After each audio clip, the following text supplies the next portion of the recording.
اللہ والے ہیں جو اللہ سے ملاتے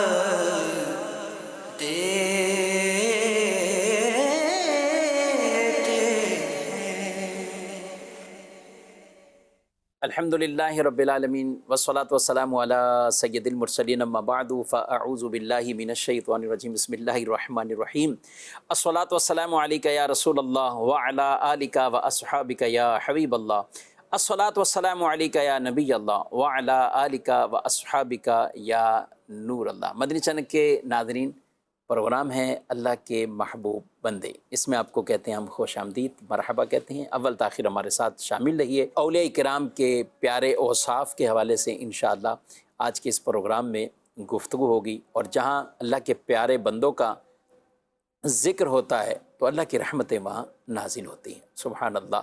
انشاءاللہ مختلف اولیاء کرام اور ان کے اوصاف پر جب گفتگو کریں گے تو پھر سیدی و مرشدی حضور سیدنا غوث اعظم رضی اللہ تعالیٰ عنہ آپ کا بھی ذکر خیر انشاءاللہ ضرور کریں گے۔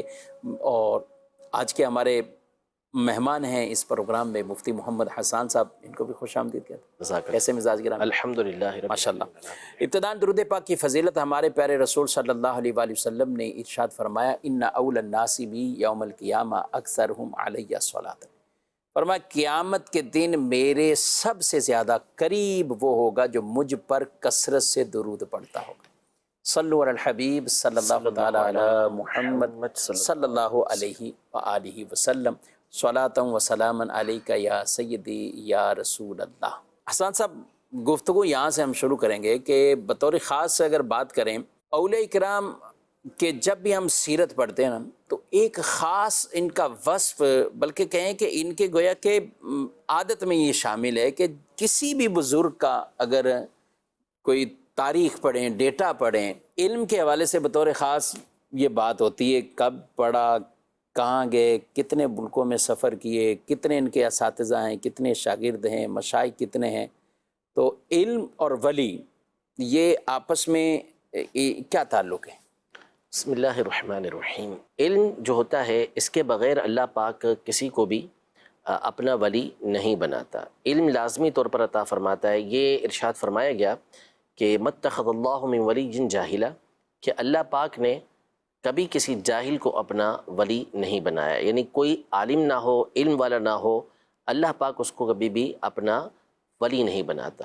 جس کو مقام اور مرتبہ عطا فرماتا ہے، جو اس کے مقام کو بلند کرتا ہے، وہ اس کا علم، یعنی اللہ پاک اسے علم عطا فرماتا ہے جس کے ذریعے سے اس کو یہ مقام و مرتبے کی بلندی حاصل ہوتی ہے۔ اسی لیے ہم ابتدا سے یہ دیکھتے ہیں کہ شروع سے ہی علم یہ لازمی قرار دیا گیا کہ جس کی وجہ سے انسان کے اور بالخصوص مومنین کے جو مقام و مرتبے ہیں یہ بلند ہوتے ہیں۔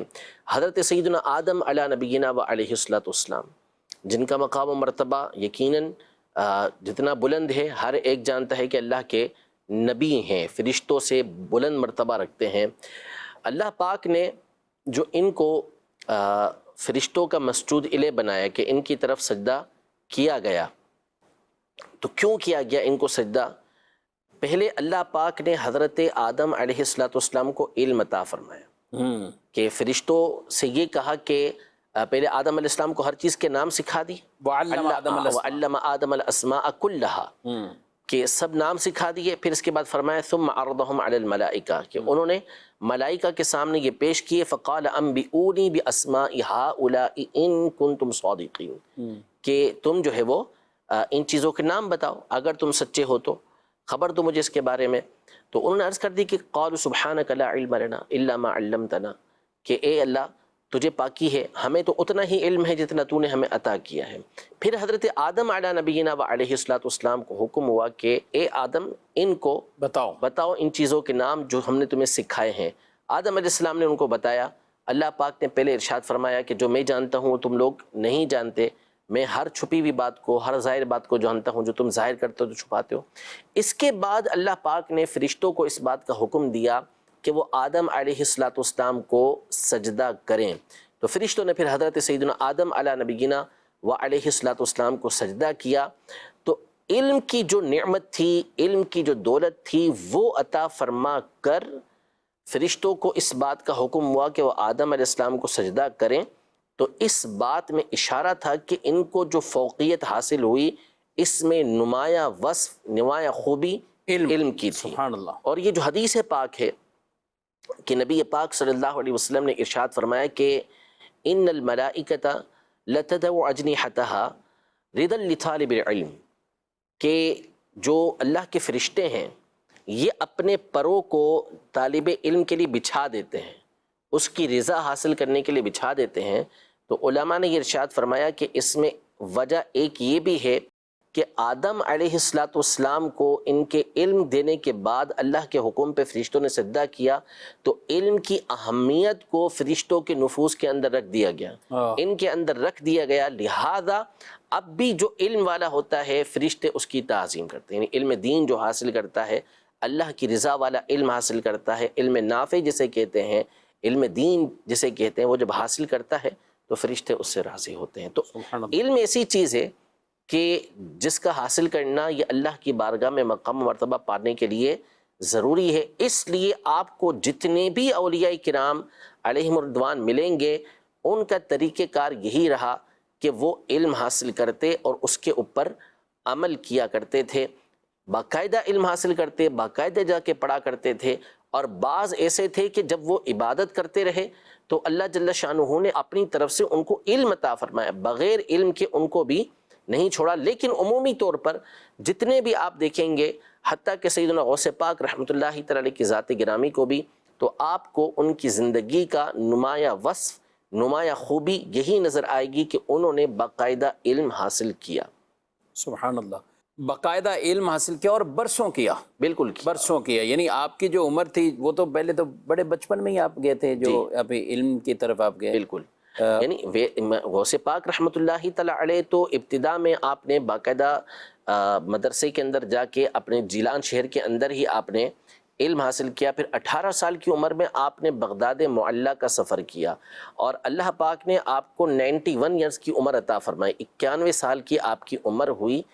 اور غوث پاک رحمۃ اللہ تعالی علیہ علم حاصل کرتے رہے اور پھر اس کے بعد علم سکھاتے رہے۔ آپ فرماتے ہیں درست العلم حتی صرت قطبہ، کہ میں مسلسل علم حاصل کرتا رہا، علم کا درس دیتا رہا، یہاں تک کہ میں قطب بن گیا، یعنی غوث بن گیا، بڑا مقام و مرتبہ مجھے حاصل ہوا۔ لیکن کیا ارشاد فرمایا کہ میں علم حاصل کرتا رہا۔ اور آپ رحمۃ اللہ تعالی علیہ کی زندگی جہاں کراماتی علم سے شروع ہوتی ہے کہ کراماتی طور پر بھی اللہ پاک نے آپ کو جو علم عطا فرمایا تھا وہ اپنی جگہ، امام موفق الدین ابن قدامہ رحمۃ اللہ تعالی علیہ جو فقہ حنبلی کے بڑے مشہور و معروف عالم ہیں، اور المغنی ابن قدامہ یہ اہل علم کے درمیان مشہور و معروف کتاب ہے کہ فقہ حنبلی کے اندر اس کا بہت بڑا مقام ہے اور علماء اس کی طرف رجوع کرتے ہیں۔ یہ امام ابن قدامہ رحمۃ اللہ تعالی علیہ غوث پاک رحمۃ اللہ تعالی علیہ کے وصال سے چند ماہ پہلے بغداد معلیٰ آئے، اور انہوں نے باقاعدہ اس وقت غوث پاک سے تقریباً 90 دن علم حاصل کیا۔ اس کے بعد حضور غوث پاک رحمۃ اللہ تعالی علیہ دنیا سے وصال فرما گئے، اور انہی کے ساتھ ان کے کزن تھے امام عبد الغنی ابن عبد الواحد المقدسی رحمۃ اللہ تعالی علیہ، جن کا سن وفات 600 ہجری کے اندر ہے، اور علم حدیث کے جبل تھے، پہاڑ تھے، زبردست علم حدیث کے عالم تھے۔ انہوں نے بھی ان کے ساتھ آ کے غوث پاک رحمۃ اللہ تعالی علیہ سے علم حاصل کیا۔ اب ویسے تو بہت بڑی فہرست ہے اور بڑے بڑے علماء نے علم حاصل کیا ہے، لیکن جو میں بتانا چاہ رہا ہوں وہ یہ ہے کہ غوث پاک رحمۃ اللہ تعالی کے بارگاہ میں حاضر ہوئے تو اس وقت غوث پاک رحمۃ اللہ تعالی کی عمر 90 سال ہو چکی تھی، اور اس وقت بھی آپ ان کو پڑھاتے تھے، اور انہوں نے باقاعدہ لکھا ہے کہ ہمارے پر بڑی شفقت و مہربانی فرمایا کرتے ہیں۔ سبحان اللہ، عمر یہ علم پڑھانا، جی، اور پڑھانا بھی عام سٹوڈنٹس کو نہیں ہے، جی، جو اپنے وقت کے بڑے بڑے عالم ہیں جنہوں نے اس فن پر پوری کتابیں لکھ دی ہوں، وہ بھی جب آپ کی بارگاہ میں آتے تھے تو پھر ایسا لگتا تھا کہ اب غوث پاک جو انہیں پڑھا رہے ہیں یا غوث پاک انہیں جو بتا رہے ہیں، سبحان اللہ، وہ بھی اشش کر اٹھتے تھے۔ کیا کہتے ہیں حسان صاحب، وہ جو بطور خاص ایک وہ واقعہ ہے امام ابن جوزی کا، کیا کہیں گے؟ جی بعض کتابوں کے اندر یہ واقعہ نقل کیا ہے کہ امام ابن جوزی رحمۃ اللہ تعالی علیہ صاحب زاد المسیر، جن کی کتاب ہے زاد المسیر تفسیر کے اوپر، ان کی تفسیر کا اسلوب اور طریقہ کار یہ ہے، اس کو لکھنے کا منہج یہ ہے کہ وہ ایک آیت کی 8 تفسیریں ذکر کرتے ہیں کہ فلاں نے اس آیت کا یہ معنی بیان کیا تو فلاں نے اس آیت کا یہ معنی بیان کیا ہے. یعنی صرف ایک خلاصہ یہی کا ایک ہی معنی نہیں. ہاں 6 7 7 8 4 5 جو بھی ہوتی ہیں وہ ذکر کی ہیں. تو ان کے حوالے سے یہ معروف ہے کہ یہ غوث پاک رحمۃ اللہ تعالی علیہ کی بارگاہ میں حاضر ہوئے. کتابوں کے اندر یہ واقعہ لکھا ہوا ہے اور ان کے ذہن کے اندر یہی تھا کہ غوث پاک رحمۃ اللہ تعالی علیہ یہ کوئی بہت بڑے عالم نہیں ہے، علم کوئی اتنا زیادہ نہیں ہے، لیکن آپ رحمۃ اللہ تعالی علیہ کی بارگاہ میں جب حاضر ہوئے تو غوث پاک رحمۃ اللہ تعالی علیہ نے قرآن پاک کی ایک تفسیر بیان کی تو اس کے بارے میں ابن جوزی نے اپنے ساتھ والے کو کہا کہ یہ مجھے معلوم ہے. یہاں تک کہ 13 تفسیریں غوث پاک رحمۃ اللہ تعالی علیہ نے اس کی ذکر کی، ہر تفسیر کے بارے میں وہ کہتے رہے کہ یہ مجھے معلوم ہے. اس کے بعد غوث پاک رحمۃ اللہ تعالی علیہ نے جو 14ویں تفسیر بیان کرنا شروع کی تو وہاں سے 40ویں تک بیان کرتے رہے اور ہر ایک تفسیر کے بارے میں ابن جوزی رحمۃ اللہ تعالی علیہ کا یہ کہنا تھا کہ یہ تفسیر میرے علم کے اندر نہیں ہے. یعنی یہ بطور اس اعتبار سے کہہ رہے تھے کہ غوث پاک رحمۃ اللہ تعالی علیہ کو جو علم حاصل ہے وہ مجھے حاصل نہیں ہے. پھر یہ ظاہر کے اعتبار سے تھا، غوث پاک رحمۃ اللہ تعالی علیہ نے پھر باطن کے اعتبار سے بھی اس کی تفسیروں کو بیان کرنا شروع کیا. تو امام ابن جوزی رحمۃ اللہ تعالی علیہ جو زبردست ناقد ہیں وہ بھی غوث پاک رحمۃ اللہ تعالی علیہ کے علمی فضل کے کمال کے یہ معترف ہوئے. سبحان اللہ. اور آپ نے فرمایا کہ اب ہم قول سے حال کی طرف چلتے ہیں، یعنی ایک تو ظاہری طور پر جو اقوال منقول ہیں اس کی روشنی میں، اور پھر ایسے نکات آپ نے بیان کیے. سبحان اللہ، کیا بات ہے. علم جو ہے یہ اولیاء کرام کا یہ پہلا ایک گویا کہ سیڑھی کی اسٹیپ کہہ لیں. ہاں ٹھیک ہے، یہ بات طے شدہ ہے کہ اللہ پاک کسی جاہل کو ولایت نہیں عطا فرمائے گا. ایسا نہیں ہے کہ کوئی آدمی علم سے کورا ہو بالکل اور کہیں کہ بھی وہ بہت بڑا پہنچ گیا، وہ مرتبے مقام میں. یہ نہیں، جو عام پیر بھی ہوگا نا، جو پیر ہوگا جس کے اندر پیر کی شرائط پوری ہیں، اس میں بھی ایک شرط ہے کہ عالم ہو. اور یہ ضروری نہیں ہے کہ ہر پیر بھی مرتبہ ولایت تک پہنچے. ہاں جو ولی ہوگا تو اس کے اندر تو یہ ساری شرائط بدرجہ اتم پائی جاتی ہے. تو یاد رکھیں ناظرین کرام، جب عام ایک پیر جس میں جامع شرائط پیر کہا جاتا ہے اس میں عالم ہونا ضروری ہے، تو جو مرتبہ ولایت پر ہیں بدرجہ اولا ان کا عالم ہونا، اور بلکہ اللہ ان کو بہت زیادہ علم عطا فرماتا ہے. یہاں پر ایک سوال پیدا ہوتا ہے، بعض اوقات لوگ اولیاء کرام کے بارے میں بھی کہتے ہیں اور یا ان کی سند بنا کر ایسوں کے بارے میں کہہ دینا کہ جنہوں نے علم کبھی سیکھا ہی نہیں ہے، جی ان کو خود ہی مل جائے گا، یہ بہت بڑے ہیں. علم، اچھا علم لدنی بھی تو ایک تصور ہے. ان دونوں باتوں کو آپ کیا کہیں گے؟ یعنی علم لدنی کی حقیقت ہے، اس کو اس ایسے شخص پر کہ جو علم سے بالکل ہی کورا ہے اور اس کے کام بھی خلاف شرع ہیں، کہہ دینا کہ یہ بھی علم والا ہے، اس کو علم لدنی مل گیا. دیکھیں ایک تو اس طرح کے جو معاملات ہوتے ہیں شاذ و نادر ہوتے ہیں. یعنی آپ تاریخ کو اٹھا کے دیکھ لیں، اولیاء کی سیرت کے اوپر ایک نہیں 20 کتابیں لکھی ہوئی ہیں.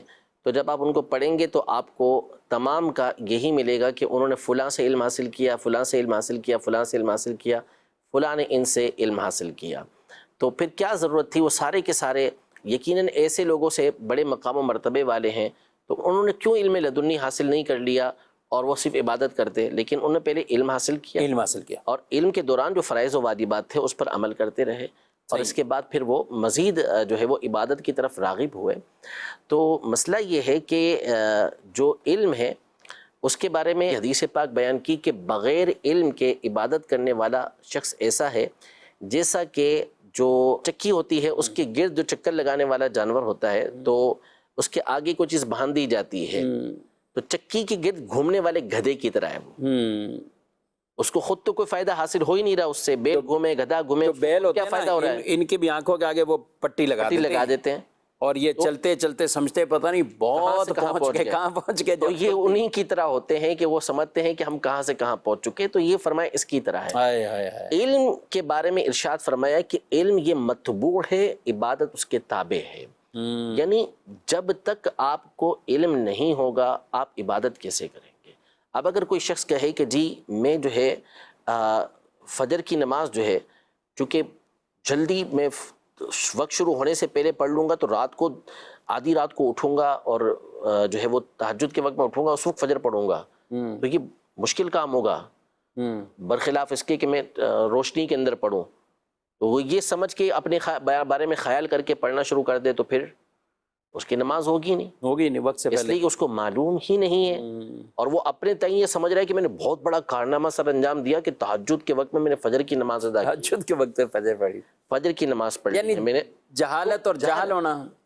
اسی طرح اگر کوئی کہتا ہے کہ میں مغرب کی نماز میں 3 کیوں پڑھوں، میں تو 4 رکعتیں پڑھ لوں، 1 رکعت زیادہ پڑھ رہا ہوں، حالانکہ اسے پتہ نہیں کہ یہ مقرر ہے، اس کے اندر کوئی تبدیلی نہیں ہو سکتی۔ نبی پاک صلی اللہ علیہ وسلم نے اسی کا حکم ارشاد فرمایا، اس سے آگے ہم نہیں بڑھ سکتے۔ تو اب 4 رکعت پڑھ لیں جو فجر کی ہے تو ظاہر ہے اس کی اجازت نہیں ہوگی کہ یہ مقرر ہے، اس کے اندر اگر تبدیلی ہوگی تو تبدیلی کا مطلب ہے کہ آپ نے سنت کو اٹھا دیا اور یہاں فرضی ختم ہو کے رہ جائیں گے۔ تو اس لیے ضروری ہوتا ہے کہ بندہ علم حاصل کرے گا، اس کے بعد ہی وہ عبادت صحیح طریقے سے کر سکے گا۔ علم کے بغیر اگر وہ کسی چیز کو سنوارنے کے لیے جائے گا اس کو بگاڑ دے گا۔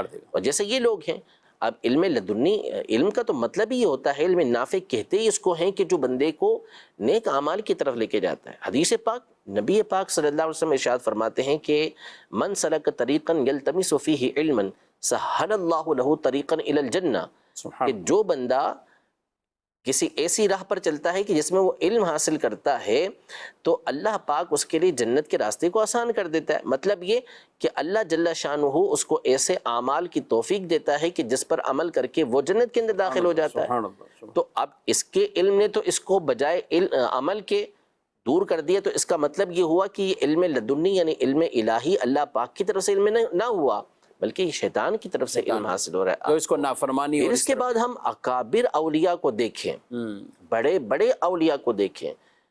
جنید بغدادی رحمۃ اللہ تعالی علیہ، ان کو جامع الطریقین کہتے ہیں کہ آپ شریعت اور طریقت دونوں کے جامع تھے۔ ان کی زندگی پڑھ لیں، وہ نوجوانی کے اندر ہی علم کے سمندر بن چکے تھے، فتویٰ دیا کرتے تھے۔ سبحان اللہ، یہ مقام و مرتبہ تھا غوث پاک رحمۃ اللہ تعالی علیہ۔ یہ کہ آج کا یہ جو چرسی موالی، جو بھنگ پینے والا اور ڈی ڈی کرنے والا، لوگوں کی کمائی پہ پڑھنے والا، وہ کیا غوث پاک رحمۃ اللہ تعالی کے مقام پر پہنچے گا؟ غوث پاک رحمۃ اللہ تعالی بچپن میں 18 پارے سنا رہے ہیں، اور پھر اس کے بعد آخر وقت تک کہ 91 ایئرز عمر ہو چکی، اس وقت بھی آپ پڑھا رہے ہیں علم حاصل کر۔ اور یہ آ گیا کہ جو کہہ رہے ہیں کہ جی نہیں مجھے ضرورت ہی نہیں، میں ڈائریکٹ پہنچا ہوا ہوں، تو ایسے ڈائریکٹ کبھی بھی نہیں پہنچتے۔ ہاں پہنچتے ضرور ہیں، لیکن اس کے بارے میں خود جنید بغدادی رحمۃ اللہ تعالی نے فرما دیا کہ ایسے افراد جہنم تک پہنچتے ہیں، ہاں جو جہنم کی طرف، جہنم تک پہنچتے ہیں، جنت تک، اللہ پاک تک ایسے نہیں پہنچتے۔ اللہ پاک تک پہنچنے کا ذریعہ نبی پاک صلی اللہ تعالیٰ علیہ وسلم کی ذات ہے، اور نبی پاک صلی اللہ تعالیٰ علیہ وسلم تک پہنچنے کا ذریعہ آپ کی دی ہوئی وہ تعلیمات ہیں کہ جس پر علماء اور اولیاء امت نے عمل کر کے وہ طریقہ کار ہم تک پہنچایا ہے۔ اور ان کا طریقہ کار یہ ہے کہ صحیح علم ہونا چاہیے اور صحیح طریقے سے اللہ پاک کی عبادت ہونی چاہیے۔ یہی وہ راہ ہے کہ جو آپ کو رسول کریم صلی اللہ علیہ وسلم تک پہنچائے گی، اور یہی وہ راہ ہے کہ جو آپ کو پھر اللہ پاک تک پہنچائے گی۔ سبحان اللہ، انما العلم بالتعلم، بالکل، یہ علم سیکھنے سے ہی آئے گا۔ حدیث پاک میں فرمایا علم یعنی آپ ٹھیک ہے آپ علم کے راستے پہ چلیں، پھر اللہ سینوں کو کھول دے، اپنی طرف سے مزید عطا فرمائے۔ علم لدنی کا انکار نہیں ہے، وَعَلَّمْنَاهُ مِن لَّدُنَّا عِلْمًا، قرآن پاک میں واضح طور پر حضرت خضر علیہ السلام کے حوالے سے یہ فرمایا۔ اب وہ علم یعنی علم دو ہیں، ایک ہے علم کسبی اور ایک علم لدنی ہے۔ علم لدنی وہ کہ جو بغیر کسی ظاہری اسباب کے اللہ عطا فرما دے، کشف کے ذریعے اس آدمی کو مل جائیں۔ اور یہ ہیں ایسے بھی اولیاء کرام کے واقعات موجود ہیں، لیکن ہمیں جو ظاہراً صورت اختیار کرنے کا نا وہ کسبی والا ہی ہے کہ جائیں پڑھیں، اور انما العلم بالتعلم، سیکھنے سے یہ چیزیں سیکھتے رہیں، پھر اللہ پاک اس کو مزید اپنے فضل سے اسے علم عطا فرمائے۔ تو اس لیے علم سے اپنا تعلق، جب علم سے ناظرین کرام تعلق مضبوط ہوگا تو پھر انشاءاللہ آگے اس طرح کی کوئی جہالت والی باتیں یا جہالت میں آ کر کوئی ایسے غیر شرعی معاملات کا بھی ارتکاب نہ خود کریں گے، نہ کسی اور کو اس راستے پر چلائیں گے۔ بڑھتے ہیں آپ کے سوالات کی طرف، دیکھتے ہیں ناظرین کیا پوچھیں۔ میرا مفتی صاحب سے سوال ہے کہ غوث کے معنی کیا ہیں اور غوث کا جو مرتبہ ہے وہ کیسے مل سکتا ہے؟ اچھا، غوث کا معنی کیا ہے، مرتبہ کیسے مل سکتا ہے؟ غوث کے لغوی معنی تو مددگار کے ہیں، یعنی وہ ہستی کہ جو مدد کرنے والی ہو، تو ایسی ہستی کو غوث کہا جاتا ہے۔ یہ نبی پاک صلی اللہ علیہ وسلم کے مبارک ناموں میں سے بھی علماء نے ذکر کیا ہے، اور اولیاء کا ایک بلند و بالا جو مرتبہ ہوتا ہے اس کو غوث کہا جاتا ہے، جیسے قطب ہے، ابدال ہیں، اور دیگر نجبا، نقبا، یہ جو مقامات ہیں ان میں سے ایک مرتبہ یہ غوث کا مرتبہ ہے۔ اور جہاں تک رہا مرتبے کا حاصل ہونا، تو یہ اللہ پاک کی رحمت کے اوپر ہے، یعنی صحیح قول کے مطابق جو ولایت ہوتی ہے یہ اللہ پاک کی عطا ہوتی ہے، کسب کے ذریعے سے حاصل نہیں ہوتی، یعنی اپنی کوئی کوشش سے مقام حاصل کر لے ایسا نہیں ہوتا، اللہ پاک عطا فرماتا ہے۔ البتہ جو عبادات ہیں اور بندہ اللہ پاک کی اطاعت و فرما برداری کرتا ہے، اس کے احکام پر عمل کرتا ہے، اس کی منع کی ہوئی چیزوں سے بچتا ہے، تو پھر اللہ پاک ان چیزوں کو ذریعہ اور سبب بنا دیتا ہے، اور ظاہر ہے کہ وہ کسی کے نیک عمل کو ضائع نہیں کرتا۔ ان اللہ لا یضیع اجر المحسنین، اللہ پاک بھلائی کرنے والوں کے اجر کو ضائع نہیں کرتا، اور فرماتا ہے والذین جاہدوا فینا لنہدینہم سبلنا، کہ جو ہماری راہ کے اندر کوشش کرتے ہیں ہم ان کے لیے راستوں کو کھول دیتے ہیں، راستہ ان کو دکھاتے ہیں۔ تو بندہ عبادت کرتا ہے اللہ پاک کو راضی کرنے کے لیے، مقام اس کا کوئی حاصل کرنے کا مقصد ہو یہ نہیں، بلکہ اللہ پاک کو راضی کرنے کے لیے عبادت کرے، اللہ جل شانہ اس کو اپنا ولی بھی بنا لے گا، اور پھر اس کے مقام و مرتبے میں اضافہ ہوتا رہے گا، تو یہاں تک اللہ پاک اس کو غوث بھی بنا دے، تو اس کی عنایتیں ہیں، اس کے انعامات ہیں کہ وہ یہ مقام و مرتبہ اسے عطا فرما سکتا ہے۔ اور دعا بھی کر سکتے ہیں اس کی، بالکل کر سکتے ہیں، دعا بھی کر سکتے ہیں، بالکل کی جا سکتی ہے۔ اور ہمیں حکم تو انہی کی تعلیمات پہ ہم عمل کرتے رہیں۔ جی بالکل، یعنی قرآن و سنت ہمیں یہی حکم دیتے ہیں کہ ہم جو علم ہے وہ حاصل کریں، عبادت کریں، یہ چیزیں ہیں کہ جن کے ذریعے سے اللہ پاک کی بارگاہ میں قرب حاصل ہوتا ہے، اور یہی طریقہ کار اولیاء کرام کا ہمیشہ سے چلتا ہوا آ رہا ہے کہ وہ علم حاصل کرتے ہیں اور عبادت کرتے ہیں، علم سے بھی جی نہیں چراتے، عبادت سے بھی جی نہیں چراتے۔ اچھا، کئی بزرگوں کے بارے میں سنتے ہیں کہ ان کو شروع سے ولایت تو نہیں لیکن بیچ میں ملی، یا ایک جوانی کا اکثر حصہ گزر گیا اب ان کو مرتبہ ولایت ملا ہے، یا سابق زندگی ان کی کسی گناہ میں تھی۔ بشر حافی رحمۃ اللہ تعالی علیہ کا مشہور ہے شراب خانہ ان کا تھا، حضرت فضیل بن عیاض رحمۃ اللہ تعالی علیہ ان کے بارے میں بھی ہے، اور مزید اور اس طرح کے کہ جن کے حبیب اعجمی رحمۃ اللہ تعالی علیہ، اب انہوں نے اپنی ان چیزوں سے توبہ تائب ہوئے، توبہ کی، پھر اس راستے پر چلے، اب یہ انہوں نے توبہ کی اور پھر ان کی ولایت کی بھی ایک شہرت آ گئی، تو اس پہ کیا وہ نہیں کیا کہ امام شافعی رحمۃ اللہ تعالی نے جو کہا کہ کسی جاہل کو اللہ اپنا دوست نہیں بنائے گا، ہاں جس کو بنانے کا ارادہ فرماتا ہے اس کو پھر علم کی صفت بھی عطا فرما دیتا ہے۔ دیکھیں، جو چند ایک نام لیے انہی میں سے مثال کے طور پر بشر حافی رحمۃ اللہ تعالی علیہ اور فضیل بن عیاض رحمۃ اللہ تعالی علیہ، یہ بخاری شریف کے راویوں میں سے، اللہ، یعنی ان کا تو علمی مقام و مرتبہ اتنا بلند و بالا ہے کہ امام بخاری رحمۃ اللہ تعالی علیہ نے اپنی بخاری شریف کے اندر ان سے روایتیں لی ہیں، اور بڑے بڑے اولیاء جن کا مقام و مرتبہ ہے تو ان کی تو روایتیں صحاح ستہ کے اندر موجود ہیں۔ تو مسئلہ یہ ہے کہ جب انہوں نے توبہ کی تو توبہ کرنے کے بعد عبادت میں بھی مشغول ہوئے اور علم بھی انہوں نے حاصل کیا، کیونکہ وہ بزرگوں کے پاس جاتے تھے اور بزرگان دین جو ان کو سکھاتے تھے وہ علم ہی تو ہوتا تھا، علم کی باتیں ان کو سکھاتے تھے جو انہوں نے اپنے سے پہلے والوں سے سیکھی تھی، انہوں نے اپنے سے پہلے والوں سے، یہاں تک کہ صحابہ تک یہ سلسلہ پہنچتا، اور انہوں نے نبی پاک صلی اللہ علیہ وسلم سے یہ چیزیں سیکھی ہوئی تھی۔ تو یہ حضرات تو ویسے ہی علم و عمل کے پیکر تھے اور باقاعدہ علم حاصل کرتے تھے، یہ نہیں ہے کہ توبہ کرنے کے بعد انہوں نے علم حاصل نہیں کیا، اللہ پاک نے اپنا ولی بنایا تو علم بھی دیا اور ساتھ میں انہوں نے ظاہری طور پر علم حاصل بھی کیا۔ ٹھیک، ماشاءاللہ۔ جی مزید سوال؟ میرا سوال ہے کہ کیا حضور غوث پاک رحمۃ اللہ تعالی علیہ نے کی کتب بھی تصنیف فرمائی ہیں؟ جی کیا فرماتے ہیں؟ جی، غوث پاک رحمۃ اللہ تعالی علیہ نے کتابیں بھی تصنیف فرمائی ہیں، بہت ساری کتابیں آپ کی سیرت کے اندر ملتی ہیں۔ مشہور کتاب آپ کی غنیۃ الطالبین ہے، جو آپ نے حق کے راستے پہ چلنے والوں کا کیا طریقہ کار ہونا چاہیے اس کے اوپر لکھی ہے۔ اسی طرح فتوح الغیب کے نام سے غوث پاک رحمۃ اللہ تعالی نے کتاب تصنیف فرمائی، الفیض الربانی کے نام سے آپ نے کتاب تصنیف فرمائی ہے۔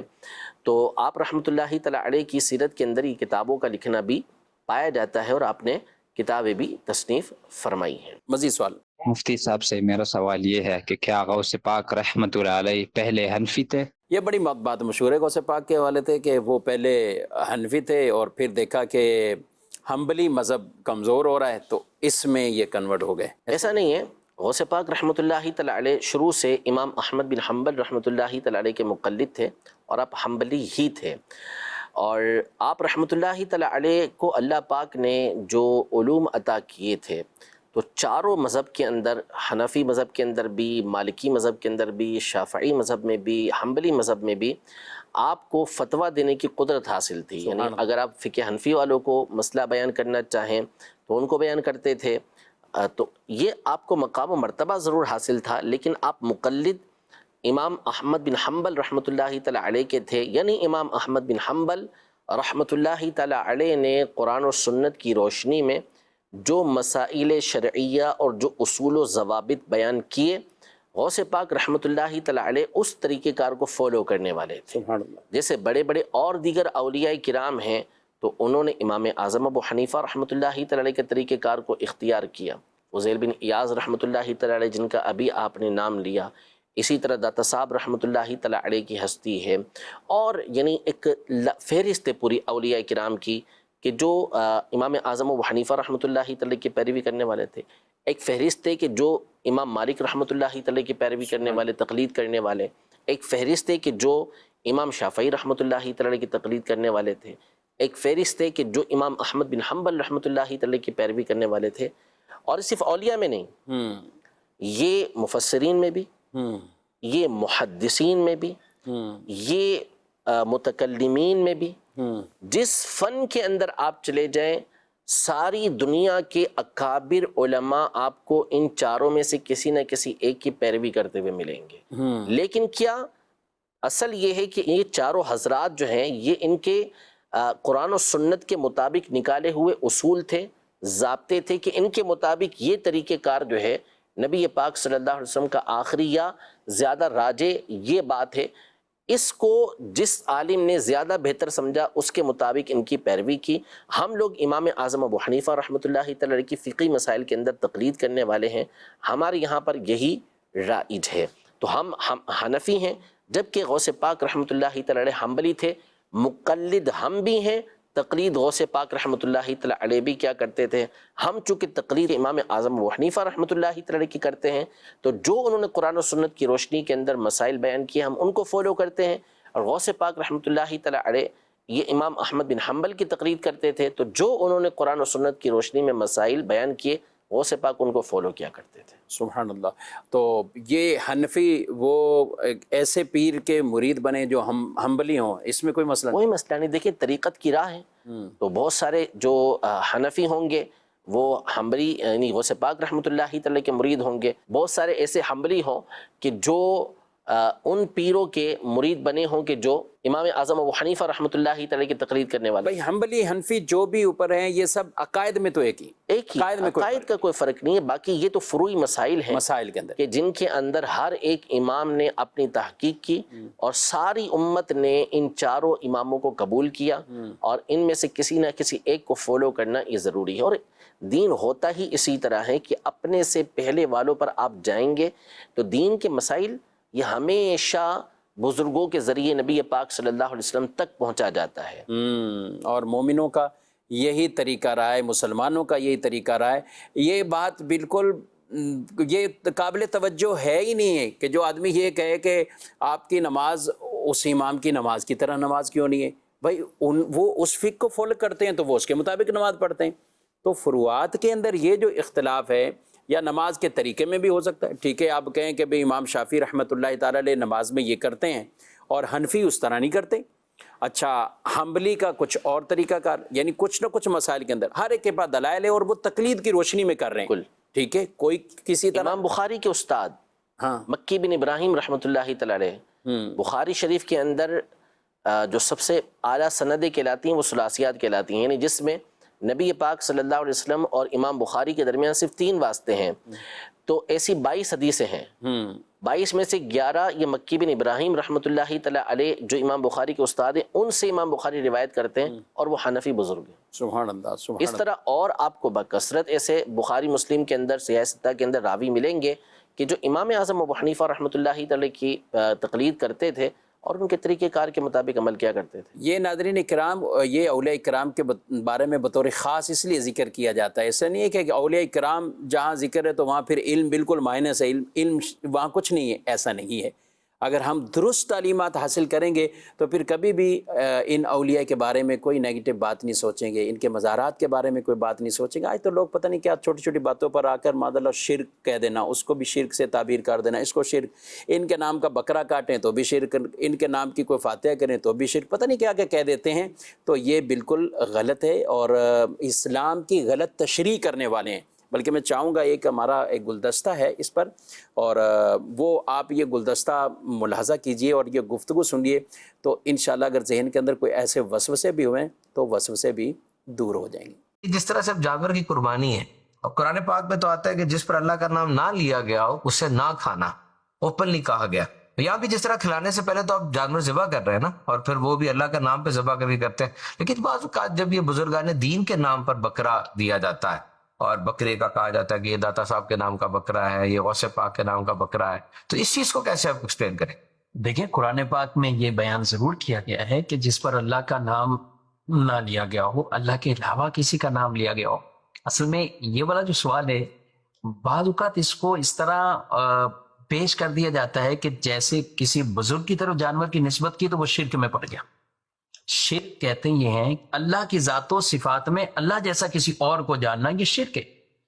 اب ذرا کسی بھی آدمی سے پوچھا جائے نا، عام آدمی سے پوچھا کسی نبی کے بارے میں، کسی صحابی کے بارے میں، اہل بیت کے بارے میں، ولی کے بارے میں، کتنی بھی اس کی عقیدت ہو اس کے ساتھ کیوں نہ ہو، وہ بزرگ کے ساتھ بھی کتنی عقیدت کیوں نہ ہو، آپ ایک عام اور نارمل پڑھے ہوئے یا بغیر پڑھے ہوئے، ٹھیک ہے، جن کو ہم ان پڑھ کہتے ہیں، ٹھیک ہے، ایک عام دیہاتی آدمی اسی سے پوچھو کہ یار یہ بزرگ کیا یہ خدا ہیں، یہ خدا جیسے ہیں، تو کیا آپ کو کبھی کہیں سے جواب ملا؟ پاسبل ہی نہیں ہے۔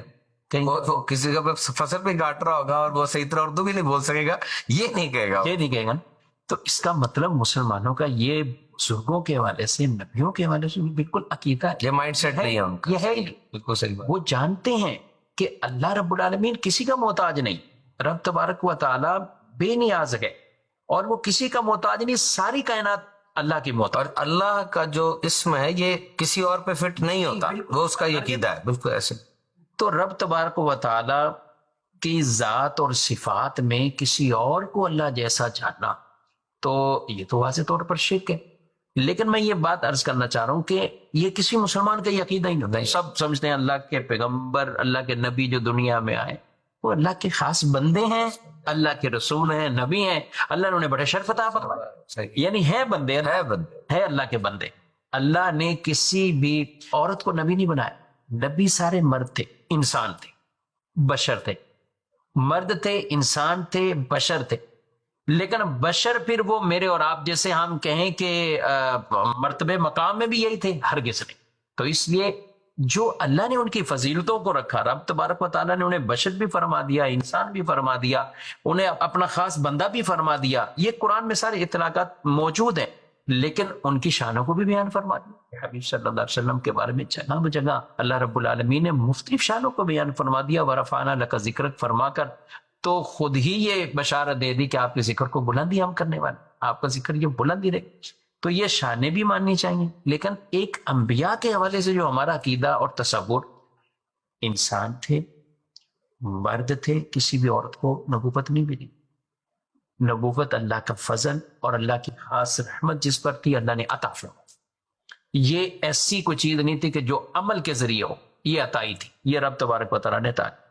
تو یہ اللہ پاک کے جو انبیاء ہیں یا اللہ کے نیک بندے ہیں، تو کسی عام عوام میں سے کسی کا یہ عقیدہ نہیں ہوتا کہ یہ جی اللہ جیسے ماشاء اللہ، یا جو کام اللہ نہ چاہے یہ کر دیں گے، ایسا کسی کے وہ نہیں ہوتا۔ پہلی بات تو یہ۔ اب جو آپ نے سوال کیا، اس پہ قرآن کی آیت تو کہہ دی جاتی ہے کہ اللہ کا نام جس پر نہ لیا گیا ہو اسے نہ کھاؤ۔ اس کا مطلب کوئی بھی نہیں سمجھتا کہ اس کا مطلب کیا ہے۔ ایسے لوگ نہیں سمجھتے جو اس طرح کی گفتگو کرتے. مطلب اس کا یہ کہ جس جانور کو ذبح کرتے وقت اللہ کے علاوہ کسی اور کا نام لیا گیا ہو وہ نہ کھاؤ ذبح کرتے ہوئے. میں آپ سے سوال کرتا ہوں، یہ جتنے لوگ ہمیں سن رہے ہیں ذرا ان سے بھی گویا کہ ہم کہیں گے سوال کر رہے ہیں کہ کیا آپ نے کبھی سنا کہ کسی نے کوئی عقیدت میں بھی آ کر کسی نبی کے نام پر جانور ذبح کر رہا ہو؟ یعنی ذبح کرتے وقت چھری چلاتے ہوئے کوئی نام اللہ کے علاوہ لیا کسی کا لے پاسبل نہیں ہے جی. بلکہ یہ جو قربان کرنا ہے نا جانور، یہ شرک کا توڑ ہے. یہ جو قربانیاں بھی ہے نا یہ شرک کا توڑ ہے. وہ کیسے؟ وہ اس طرح ہیں، قربانیاں تو پہلے سے چلتی ہوئی آ رہی مختلف انداز. وَلِكُلِّ أُمَّةٍ جَعَلْنَا مَنْسَكًا. اللہ فرماتا ہے کہ ہم نے ہر امت کے لیے قربانی کو رکھا. لِيَذْكُرُوا اسْمَ اللَّهِ عَلَىٰ مَا رَزَقَهُم مِّن بَهِيمَةِ الْأَنْعَامِ. جو ہم نے رزق دیا ان کو جانوروں میں سے اس پر اللہ کا نام لیں اور انہیں ذبح کریں. یہ قربانیاں یہ پہلے سے چلتی ہوئی آ رہی. حضرت آدم علیہ السلام کے بیٹوں نے قربانیاں دی، پھر آگے یہ سلسلہ ہے. ہم حضرت ابراہیم علیہ السلام کی اس ادا کو ادا کرتے ہیں. ہمارے پیارے نبی صلی اللہ علیہ وسلم نے فرمایا سنت ابیکم ابراہیم، تمہارے والد ابراہیم کی یہ سنت ہے. اور ہر بال پر اجر دیگر ثواب بیان فرما دی. پہلے جو مشرکین تھے وہ کچھ لوگ جانوروں کو ذبح کرتے تھے تو وہ اپنے ہی ان معبودوں کے نام پر اللہ کے سوا جو انہوں نے معبود بنائے ہوئے تھے، بتوں کی کوئی پوجا کرتا ہے پوچھو، جانوروں کو ان کے نام پہ ذبح کیا جاتا. تو اس کا توڑ یہ ہے کہ جانور کو جو ذبح کرنا ہے یہ ایسا عمل ہے کہ اس میں کسی کی شرکت ہے ہی نہیں، یہ اللہ کے نام پہ خالص اللہ کے نام. علماء نے یہ بھی لکھا ہے کہ درود بھی نہ پڑے اس ٹائم، خالص عمل صرف اللہ رب العالمین، اللہ کا نام. اور ہم قربانی جو کرتے ہیں قرآن پاک میں کیا فرمایا؟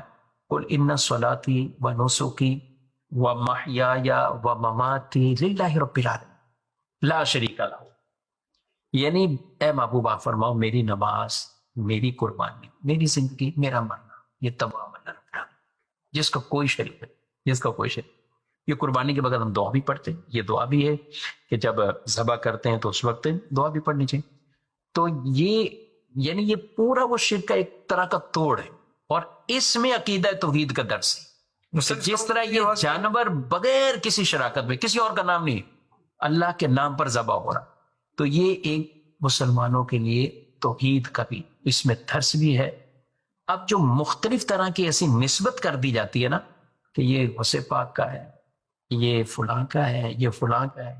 آپ ان سے بھی پوچھیں یا ان سے کسی بچے سے بھی پوچھیں گے جب آپ ذبح کریں گے کیا کہیں گے؟ غوث پاک کے نام پر. کبھی نہیں ہوگا. نیت یہ ہوتی ہے یہ جانور اللہ کے نام پر ذبح ہوگا، اس کا جو ثواب ہے وہ حضور غوث پاک کو مل جائے، اس کا ثواب حضور داتا صاحب کو مل جائے، اس کا ثواب حضور بابا فرید کو مل جائے. تو ان کی طرف نسبت کی جاتی ہے. قربانی کے لیے جب لائیں تو اس وقت مجھے بتائیں کون سا ایسا شخص ہے کیا بولتا ہے؟ جانور کھڑا کوئی پوچھتا ہے، تقسیم ہو جاتا ہے، ارے ہاں یہ کس کا ہے؟ تو اس وقت بولو اللہ کے نام پہ ہے، اللہ کے نام کا ہے. یعنی کوئی بھی نہیں بولے گا. کوئی کہتا میری والدہ کے نام پر ہے، یہی بولیں گے یہ چچا کا ہے، یہ فلاں کا ہے، یہ فلاں کا ہے. ایسا ہی ہے. اچھا بچے کا عقیقہ کرنا ہوگا، جانور لے کے آ گیا. کیوں؟ وہ نسبت اپنے بچے کی طرف کریں گے. تو یہ جانور یہ جو زندہ کھڑا ہوا ہے اس کی نسبت کی جا رہی ہے، نہ کہ اس سے یہ مراد ہے کہ اس کو ذبح کرتے ہوئے یہ بہت بڑی علمی خیانت ہے. مطلقاً تمام جتنے بھی جانور ذبح ان کو اللہ پاک کے نام پر ہی ذبح کرنا، چاہے ہم شادی کے لیے جانور ذبح کر رہے ہوں یا کسی اور کے لیے. لیکن اس کو صرف ایک جانور کی کہیں نسبت کر دینا ولیمے کے لیے، عقیقے کے لیے، فلاں کی طرف سے، یہ طرف اس کو مان اللہ مسلمانوں کو اسی بات پر شرک قرار دے دینا کتنی بڑی، شرک کوئی تھوڑی چیز، شرک کوئی کم گناہ نہیں. اور شرک کا ایسے خام کا کسی ایسے کو شرک کا کہہ دینا جو شرک میں مبتلا ہی نہیں.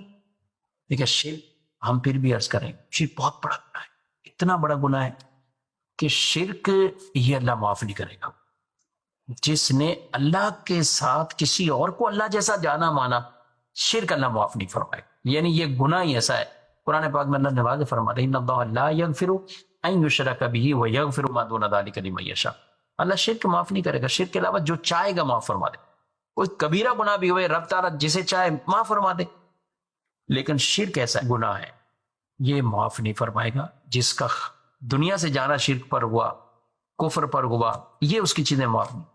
ہاں دنیا میں موقع ہے دنیا میں موقع. اگر کوئی کفر اور شرک سے بھی توبہ کرتا ہے تو توبہ اللہ نے ایسی نفیس شے بنائی ہے کہ کفر اور شرک کا گناہ بھی معاف فرما. جی ناظرین اکرام، یہ دیکھیں کہ جب ہم علم کی بات پراپر سیکھتے ہیں تو پھر اس طرح کے وساوس ہر طرح کے وہ دور ہو جاتے ہیں. اولیاء کرام کی یہ تعلیمات ہیں، بڑی خوبصورت تعلیمات ہیں. اللہ پاک ہم سب کو بھی اسی پر عمل کرنے کی توفیق دے. یہی صالحین کا طریقہ ہے، یہی صدیقین کا طریقہ ہے، یہی وہ طریقے ہیں جو صحابہ کرام اہل بیت اطہار رضی اللہ تعالیٰ عنہم اجمعین نے رسول اللہ صلی اللہ علیہ وسلم سے سیکھے، آگے سمجھائے اور آگے بتائے. رسول اللہ صلی اللہ علیہ وسلم کی بارگاہ میں یہ وسیلے لے کر صحابہ کرام علیہ رضوان حضور علیہ السلام کی ظاہری زندگی میں بھی آتے، حضور علیہ السلام سے ڈائریکٹ بھی مانگتے، دعاؤں کے لیے بھی کہتے، اور آپ کے وصال ظاہری کے بعد بھی آتے اور آپ کا وسیلہ وہ لیا جاتا. اور اس کے بعد بھی حضرت عمر فاروق رضی اللہ عنہ کے دور کے واقعات دیگر ایسے کہ صحابہ کرام باقاعدہ مزار رسول صلی اللہ علیہ وآلہ وسلم کو بطور وسیلہ حضور کی بارگاہ میں بطور وسیلہ پہنچتے اور اللہ ان کی حاجتوں کو پورا فرماتا. اللہ پاک ہم سب کو اولیاء کرام سے ہمیشہ والی پکی نسبت یہ عطا فرمائے، ہماری نسلوں کو بھی اولیاء کرام کی پکی اور سچی محبتیں عطا فرمائے. پروگرام کا وقت اپنے اختتام کو پہنچا ہے، آپ سے اجازت چاہتے ہیں. فی امان اللہ. اللہ والے جو اللہ